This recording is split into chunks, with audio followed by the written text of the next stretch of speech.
Notes for 11.6, arc length and sector of a circle. Pause this for a moment and use deductive reasoning to match these up. For all of these, you can think of them as being like part of a pizza. So arc length is C, and that is just going to be part of the circumference. So you think of that as like a crust on a thin crust pizza, that just the edge of it.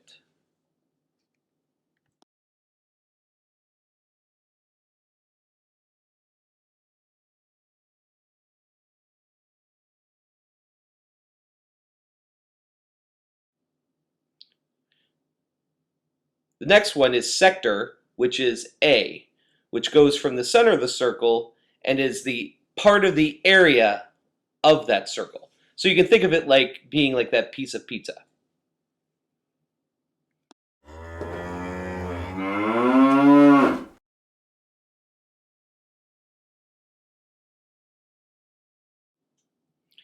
The segment is D, which is the area between the circle and the chord.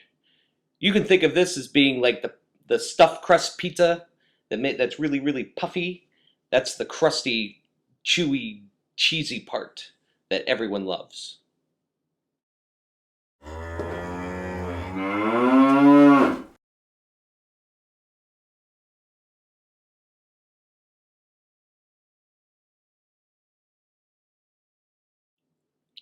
And the annulus is B, and this is the area between two concentric circles.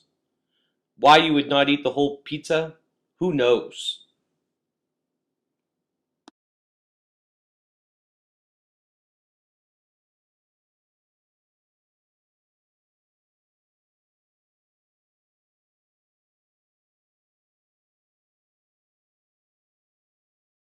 Now let's work through some examples together.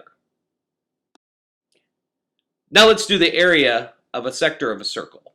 So it's going to be x over 360, 360 degrees for a circle, and we're only taking part of that circle, times the area formula for a circle, which is pi r squared.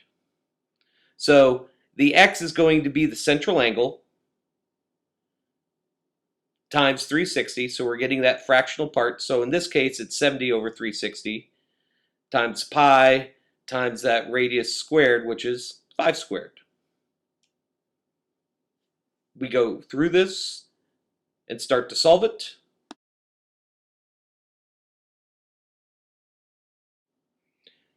So go ahead and do some mental math to reduce this fraction, where we get 7 over 36 times pi times 25.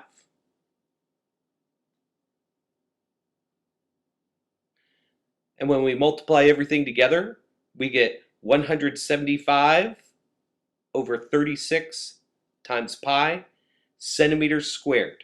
Please remember to include the proper units.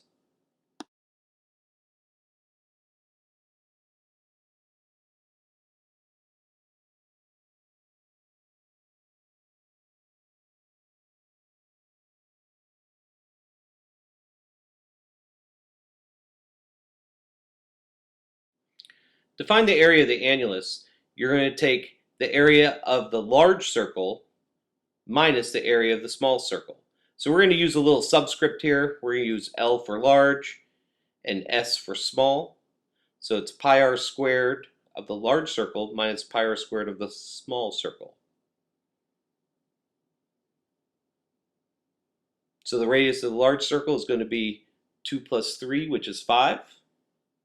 So it's pi times 5 squared minus pi times 3 squared.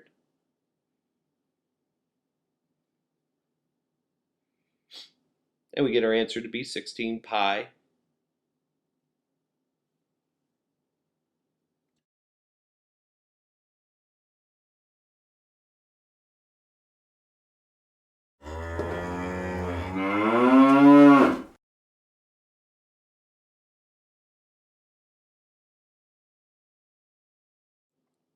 For arc length, we're going to use the circumference formula, but we only want part of the circle again.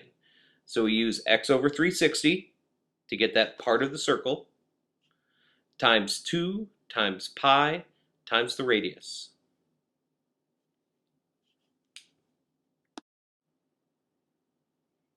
So to figure this one out, the central angle is going to be 85 degrees. So we do 85 over 360 times 2 times pi times 12 inches.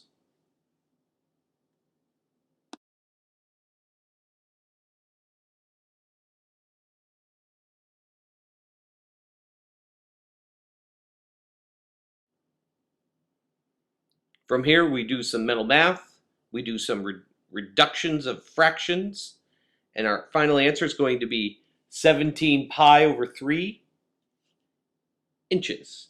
Not inches squared, because we're talking about length, not area.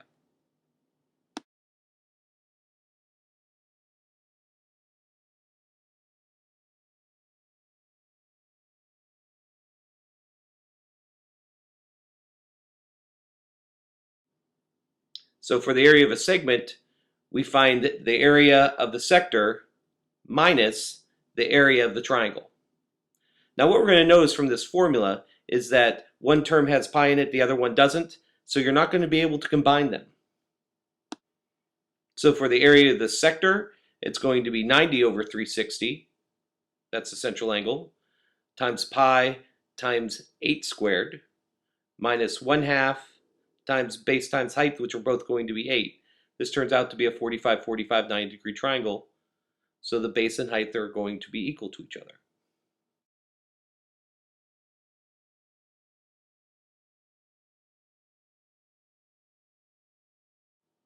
Doing some more mental math, reducing the fractions, our final answer turns out to be 16 pi minus 32 centimeters squared.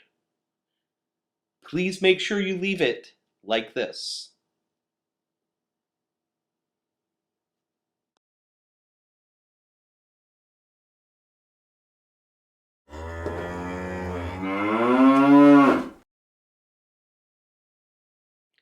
Now pause the video and try these yourself. The one on the left has a central angle of 120 degrees. That's pretty straightforward. The one on the right is a square, and you have a 4 in it because you have 4 congruent circles with a radius of 3.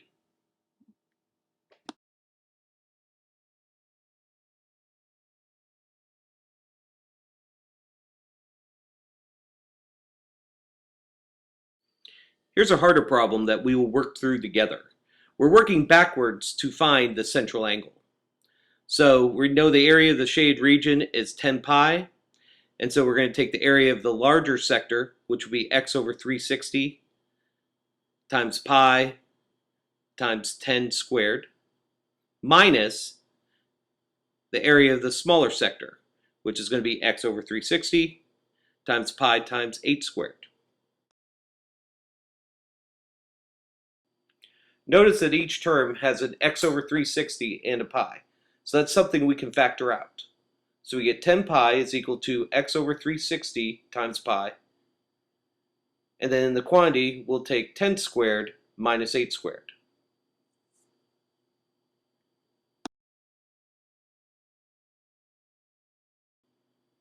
Go ahead and divide out the pi, so we get 10 is equal to x over 360 times 36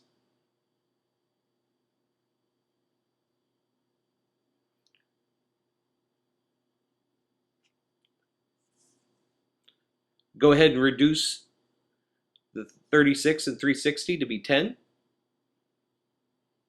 Multiply together and you get x to be 100. 100 degrees is your central angle.